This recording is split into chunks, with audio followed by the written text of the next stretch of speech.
Muy buenas tardes. Gracias por estar con nosotros una vez más en esta su programación en español del Canal 17. Les saluda, como es habitual, Pedro Corzo. Hoy vamos a abordar un tema que yo considero particularmente importante y es la preocupación que tienen muchas personas, muchas instituciones por la libertad, por la preservación de nuestros derechos ciudadanos. Y hay una entidad que tiene el nombre, y repito, en mi opinión, de uno de los escritores más notables de la actualidad, porque es un hombre que no está refugiado en una urna de cristal para mantenerse allí incólume. No. Es un hombre que actúa y participa en la vida diaria, en la de él y en la de todos nosotros. Me refiero al Premio Nobel de la Paz, Mario Vargas Llosa.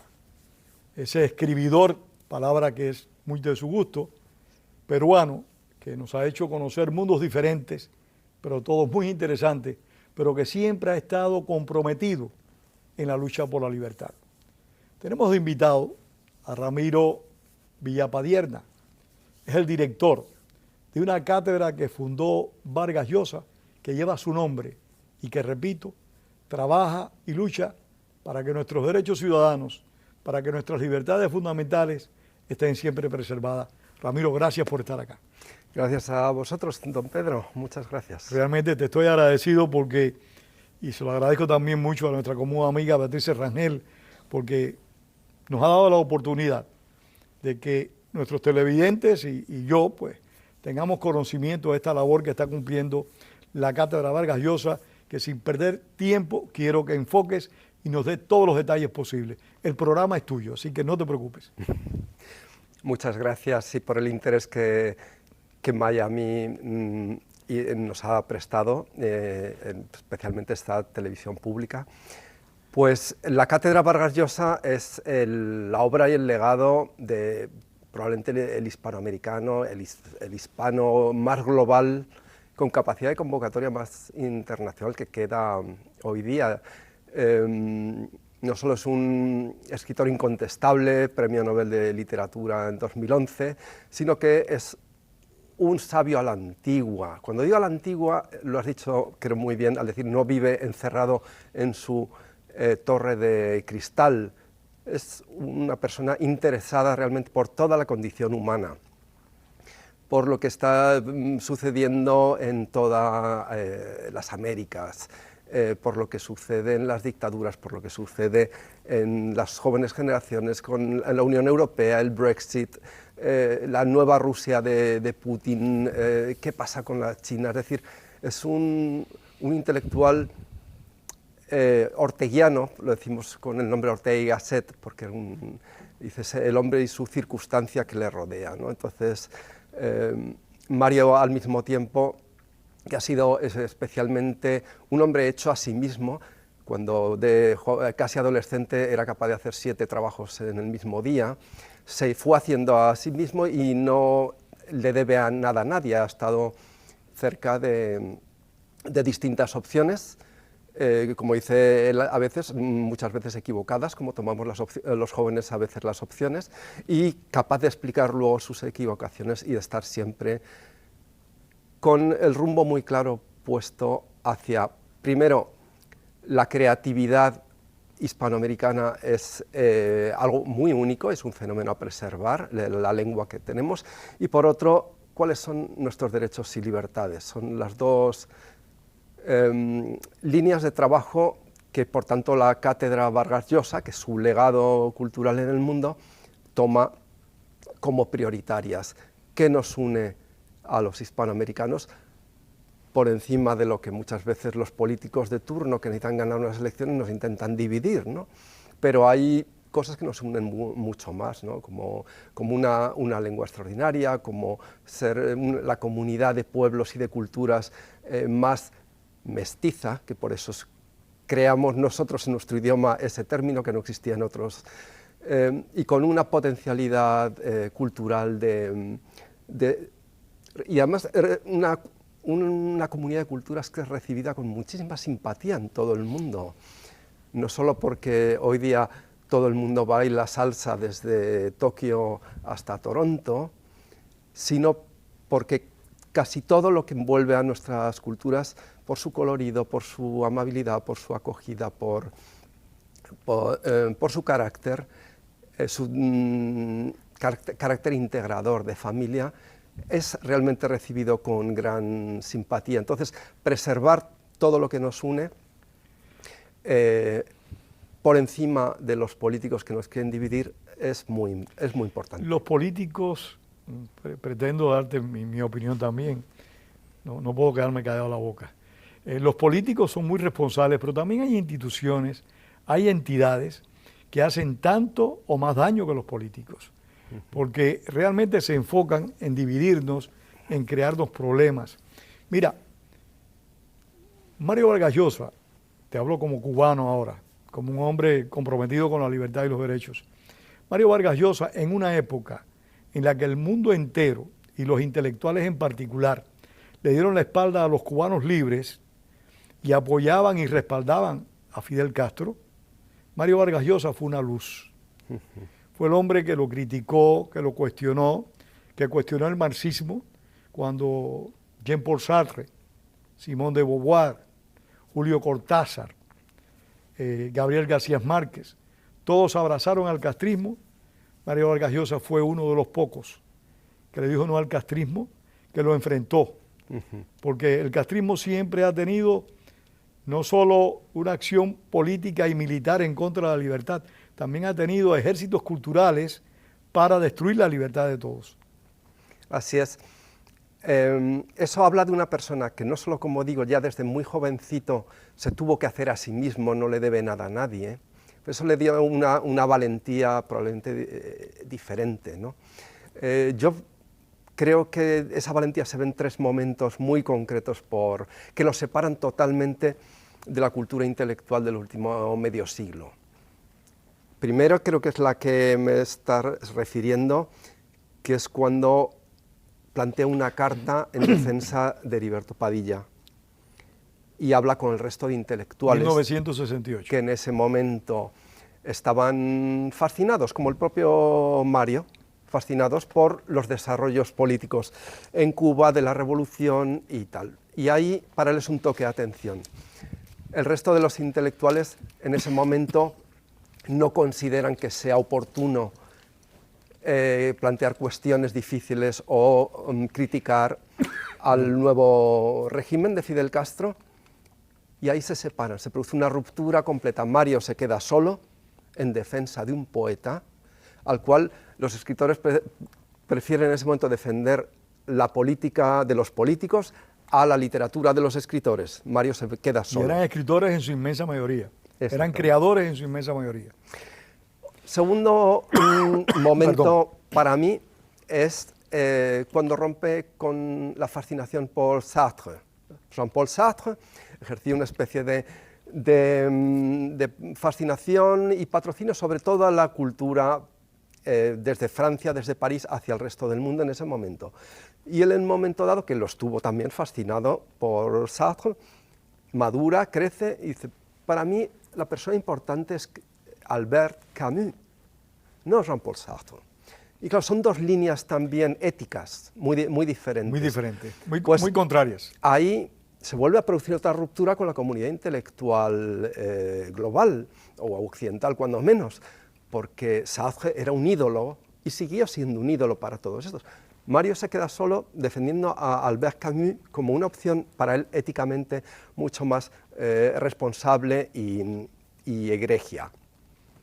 Y yo diría que un tercer momento de ruptura, que es el que sigue hoy día, es con el fenómeno que podríamos llamar el bolivarianismo, que aparece a finales de los 90, que en los 2000 se establece como un nuevo futuro para América Latina, y Mario dice, eso no es. Ni el populismo que trae consigo, ni el mesianismo que trae consigo, ni el llamado indigenismo, pseudonativismo, eso no es, ese no es el camino para América. Esos tres puntos yo creo que vuelven a separar todo el rato y a dejar a Vargas Llosa solo frente a la comunidad intelectual global. y eso no es valiente por un lado y no se le ha perdonado por otro. Eso demanda coraje, demanda mucho coraje, mucha entereza moral, y eso es importante que se divulgue, que se conozca, porque en estos tiempos, desgraciadamente, y no creo que sean estos tiempos, yo creo que ha sido durante mucho tiempo, hay un número importante de intelectuales y de artistas que no son capaces de cuestionar, de criticar a quienes están en una alta corriente de opinión, porque temen perder simpatías, temen perder apoyo y no quieren enajenarse. La simpatía popular, no quieren perder un fanático, y lo vemos hoy particularmente en las redes sociales, y lo conversábamos hoy en la mañana, la gran cantidad de personas que se autocensuran para evitarse buscarse un problema. Efectivamente, nadie se lo pide, pero ellos se autocensuran ya de entrada, lo cual es lo más peligroso. Es lo peor que se puede hacer. Y probablemente miserable al mismo tiempo, ¿no? Porque si una cosa es que un militarucho te ponga una pistola en la cabeza y te obliga a hacer algo, ya es bastante triste, pero al fin y al cabo... Pero es que nadie le pone una pistola a nadie hoy día en la cabeza para que exista tanto silencio o incluso cobardía intelectual. Preferir, no, yo me dedico a la literatura, nada más, no opino de nada, no me interesa nada. Vuelvo al tema cubano. Aquí ha venido a través de los años un número importante de artistas cubanos y muchos de ellos dicen eso. No, a mí no me importa la política, yo no me meto en política, pero cuando llegaban a La Habana, como ocurría con Teófilo Stevenson, que se ganaba una medalla olímpica y se la entregaban al torturador en jefe. Claro. Entonces ya eres un cómplice de esa dictadura. Pues así. Y Mario rompió esos tabúes. Sí, con una frase que además recuerdo muy bien, ahí, que fue luego premio Nobel también de literatura, Günter Grass, el alemán. Controversial también. Cuando la revolución sandinista, ahí Mario hace un viaje y una serie de reportajes de esos, una serie completa, viendo lo que iba a pasar. Y lo que hemos visto luego todos que pasó. De nuevo, toda la comunidad intelectual estaba fascinada por... y Mario se enfrenta a Günter Grass diciendo, oiga, si les gusta a ustedes tanto, vayan a Nicaragua. Vivan allí. Porque eso de esas revoluciones de ricos, desde tu ciudad alemana o desde un café de París, te complace, no te salpica en nada, pero te complace estar con grandes cambios históricos que hacen subir a unos, caer a otros y tal. Es decir, como si uno viera una película de lejos, ¿no?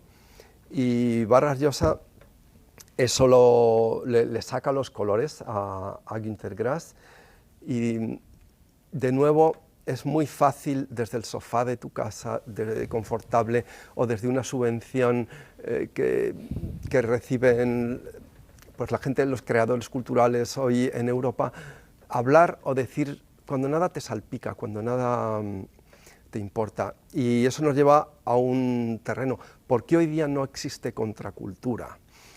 A mí con gran frecuencia me dicen, bueno, Vargas Llosa, qué pena que sea tan político. Qué importante y qué bueno que sea político. Lo que quieren decir con esto es, qué pena que piense distinto al resto. Eso es lo que me están queriendo decir, no que sea político. Políticos lo son los otros también, y en cuanto hay unas elecciones, yo vengo de España, en cuanto hay unas elecciones en España siempre hay un centenar de escritores que hacen un manifiesto en favor de un partido político, y que hay que parar a los otros, y que hay, pero eso como es lo normal, eso no se considera político.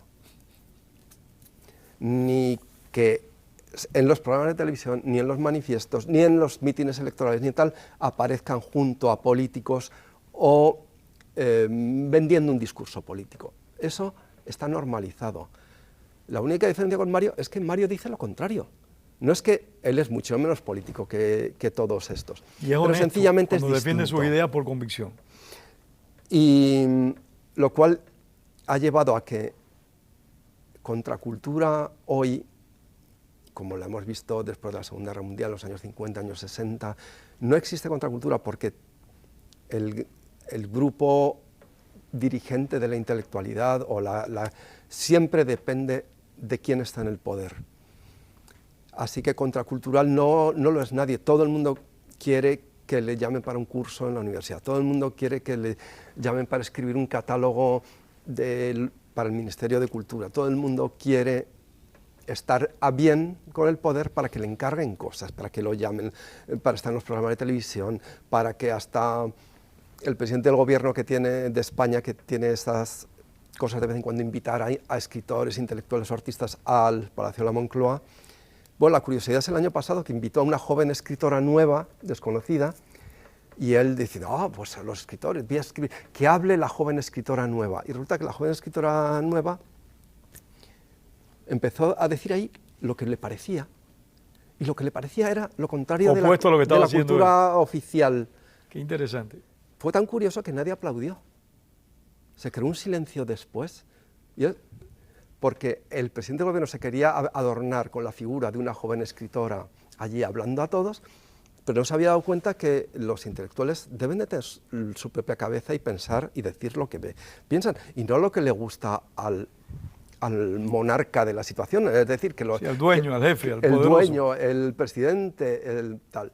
Entonces, fue muy demostrativo de por qué hoy no hay contracultura, porque sencillamente el poder no acepta que haya contracultura. Eso lo aprendieron del marxismo, opino yo. El marxismo, una de las primeras cosas que hace cuando llega al poder es asalariar a los intelectuales, asalariar a los creadores, pagarles para que escriban, pagarles para que canten, que eso a su vez mata la creación, porque te está creando en base a los postulados del que manda, del que tiene los poderes. Háblame, antes de que se nos acabe el tiempo, de la Cátedra Vargas Llosa. Explícame cuáles son los compromisos, las obligaciones, y después seguimos charlando. Pues, como digo, reforzar todo lo que culturalmente, literariamente, la lengua española une a los pueblos de habla hispana, y reforzar los espacios de libertad y de derechos civiles. ¿Por qué esto último? Y esas son las razones por las que también hemos sido invitados a venir aquí a Miami. Miami se interesa rápidamente, quiere que la cátedra venga aquí. La cátedra está en Madrid, que al mismo tiempo se siente hoy día de alguna manera la nueva capital de Latinoamérica, porque es muy acogedora y se ha llenado realmente de toda la gente que por su manera de ser, de emprender o de crear o por razones políticas, volvemos a la política. Tienen que salir de sus países por esta deriva populista, genéricamente, que lleva todo el conjunto de los pueblos de América, y yo meto ahí a los Estados Unidos también, esta degeneración populista completa, ¿no? Bueno, pues hay muchísima Latinoamérica hoy día en Madrid, y Madrid con esa idea tiene la Cátedra Vargas Llosa, pero Miami, que se considera también capital de Latinoamérica, quiere que estemos aquí. Por hacerlo más corto, la cátedra no es que se traslade, pero sí trae un centro de actividades a Miami. Y entre estos está un concurso para jóvenes estudiantes que lanzamos, que busca, a través de microrelatos, es decir, un modo de comunicación rápido, como hacen los jóvenes, que escriban, que lean, que utilicen la tecnología de los teléfonos móviles para escribir microrelatos y postearlos. ¿Pero sobre qué tema? Pues sobre el tema de que en América, y en Miami en concreto, todos vinimos de un sitio y llegamos a otro. Y entonces les propone a los jóvenes que se interesen por primera vez por su doble o triple culturalidad, y por hablar con las generaciones anteriores a las suyas, es decir, que un chico vaya a hablar con su abuela. Abuela, ¿de dónde venimos? ¿Y tú cuando vinisteis, cómo era? ¿Qué soñabais? ¿De dónde veníamos? ¿A dónde llegasteis? ¿Y qué soñabais con conseguir? Una especie de viaje a las raíces. Viaje a las raíces, pero lo que quiero es que me enseñes que siempre salimos en un barco. La vida es una especie de barco que sale de un sitio. Si no conozco de dónde he salido, me van a faltar siempre mis raíces. Por lo tanto, si no hay raíces, no hay frutos. Segundo, ¿a dónde queríais llegar? ¿Cuáles eran vuestros sueños? Luego, ¿qué es lo que os encontrasteis? Es decir, el reality check que se dice aquí. el darte de bruces con la realidad entre tus sueños, que pueden ser juveniles, que pueden ser partiendo de un país para iniciar una nueva vida. Tus sueños, cuál es la realidad? ¿Y qué conseguisteis hacer? Maridar los sueños con la realidad. ¿Qué es ese proyecto? Que es una cuestión muy educativa también para los jóvenes. Los jóvenes tienen que soñar, pero también necesitan saber que al darte con la realidad no debes hundirte, frustrarte, tienes que construir un diálogo entre tus sueños y tu realidad. Entonces, diálogo intercultural, diálogo intergeneracional, que los jóvenes profundicen en el ejercicio creativo de escribir, aunque sean relatos cortos, aunque sea como postean hoy día en Internet. Ese es uno de los proyectos que traemos. Muy interesante. Ustedes tienen otra propuesta que se llama la cultura de la cancelación. Sí. Explícanos eso, por favor. El título realmente es La cultura de cancelar la cultura. Es decir, la cultura de cancelar la cultura, más interesante todavía. Claro, porque hoy día se está estableciendo, ya no la cultura de la cancelación, que está establecida, sino que es que la propia cultura consiste en cancelar a otros. Y esto va totalmente contra los fundamentos de cómo se creó la cultura occidental. Permíteme otra pregunta. Eso, por ejemplo, la cultura de cancelar la cultura, lo podríamos mirar en situaciones que se han apreciado en América Latina y también en Estados Unidos, el ir a destruir monumentos históricos. Sí. ¿Eso podría considerarse como tal? Yo lo consideraría como tal, no sé, ustedes que son los promotores del proyecto, si lo consideran. En esos extremos se unen varios aspectos. Primero, que hay bandas de personas enfadadas con el tiempo en que viven y con de dónde vienen. Y eso no construye un futuro mejor, lo que quieren es destruir el pasado, que puede romper algo, romper una farola, romper una estatua, romper eso es vandalismo. El vandalismo, la vida de sus padres, es decir, están enfadados con... Y el enfado no es creativo en este sentido. En vez de sentir lo que quiero hacer, lo que estoy es resentido con lo que soy y fui, o de dónde vengo, ¿no? Y eso es totalmente insano.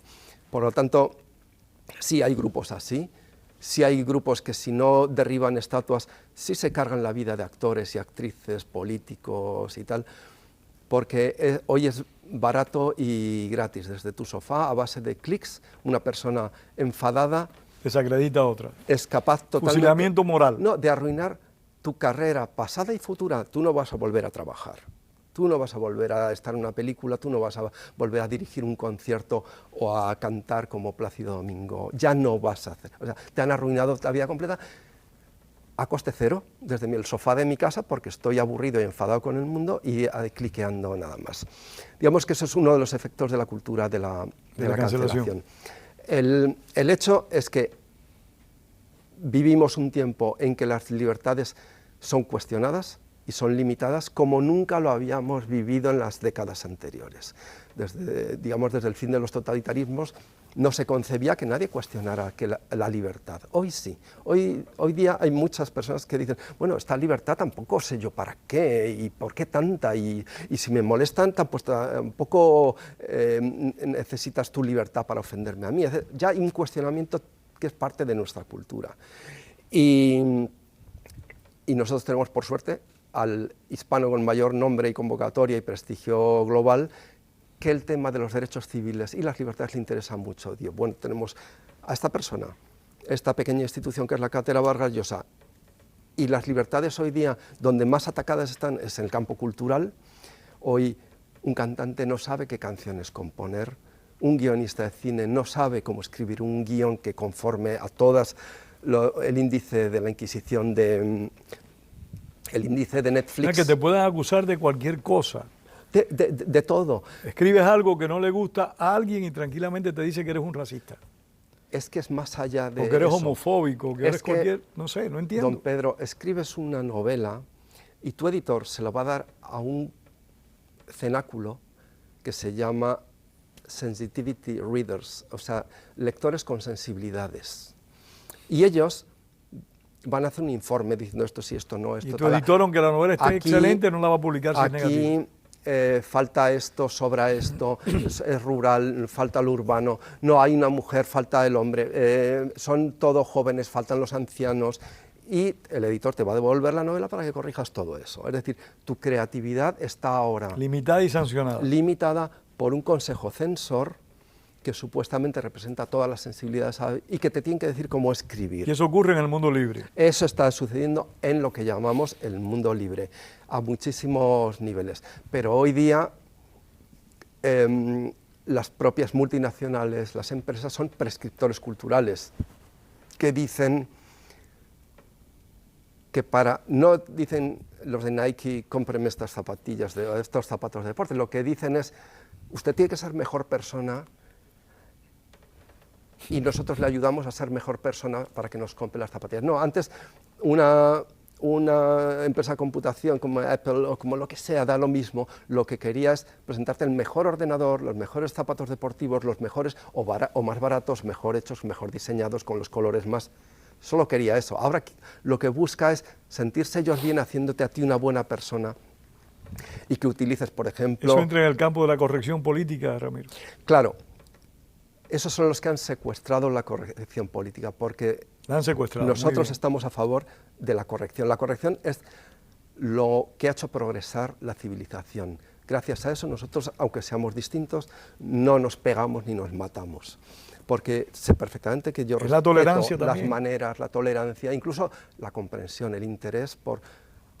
Yo no soy don Pedro, luego no puedo juzgarlo, necesito que él me cuente, porque él viene de un mundo distinto al mío. Es decir, yo me marcho de esta conversación más rico por escuchar a una persona.